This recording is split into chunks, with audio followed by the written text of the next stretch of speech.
Had a friend tell me this week, the Lord giveth, the Lord taketh away.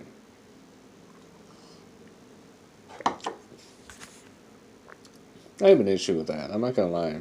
It's not a. Now look at it like this. There's two ways you can look at it. From the vantage point of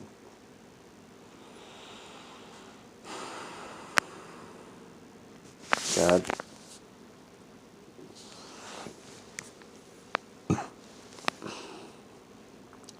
was it His will for somebody to not have a dad, or somebody else to have a not have a son, or daughter, or to have a no longer have a husband?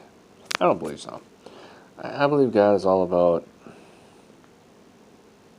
fixing the broken places. And He will.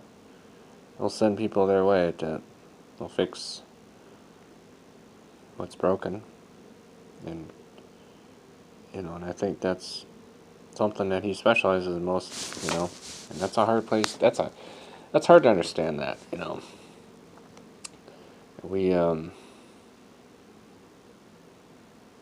we want to believe the best, and trust the process when you don't know. See, there's a lot of cliched things that we say all the time. There's like, do we really know what it means? I mean, you say the Lord giveth and the Lord taketh away. I mean, that sounds kind of, that's like it shows to me, I disagree with that, I'm not going to lie.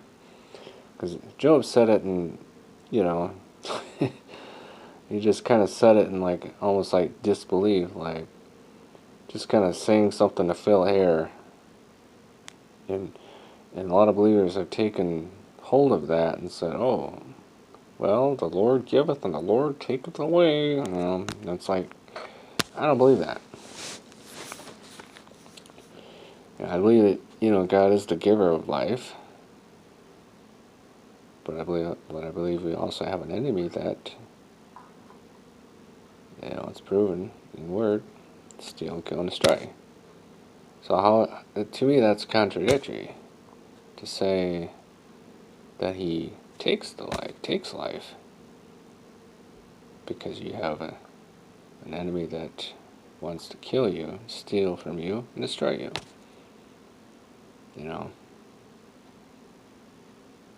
And that's one of those looming debates, I think, in a lot of circles as it pertains to this life, And I think it's important to take time to consider that,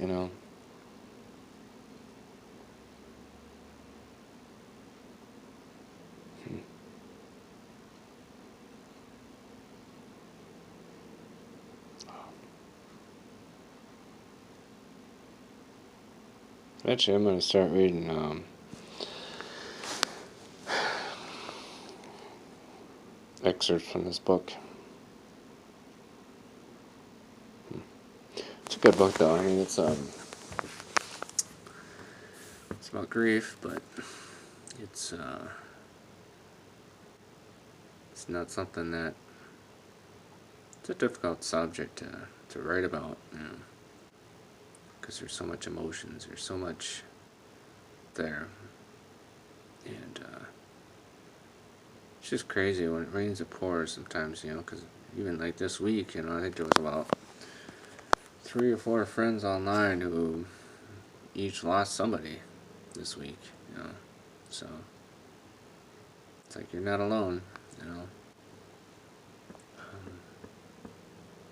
can't believe I'm at 5 pages already, or 5 chapters, yeah.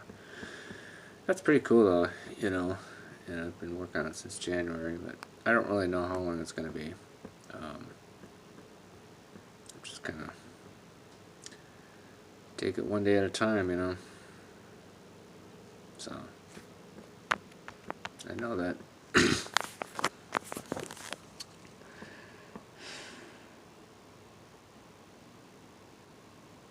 Yeah, this week definitely took me for a ride, I'll say that much. This year has, I mean, it's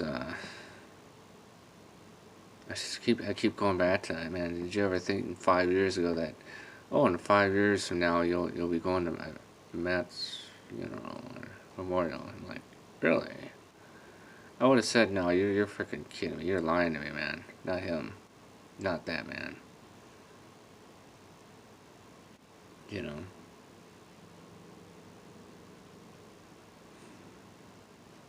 Mm. There's a lot of emotions there. I'm sorry, but it's like it's deep. It's personal. It's you've there's too many things that I can look at his life and say he led by example. If I get into a position where I'm in leadership, dude, I want to be like that. He led by example. You know, and he allowed God to be the center of it all. And I think he was probably the best model when it came down to it that I've ever had. And there's been a few people I know that have come close to what that Christ-like modeling of leadership looks like. And he did it. He was intentional about everything that he did, and always challenging people to come up higher. And that's something that I think a lot of people will always value, And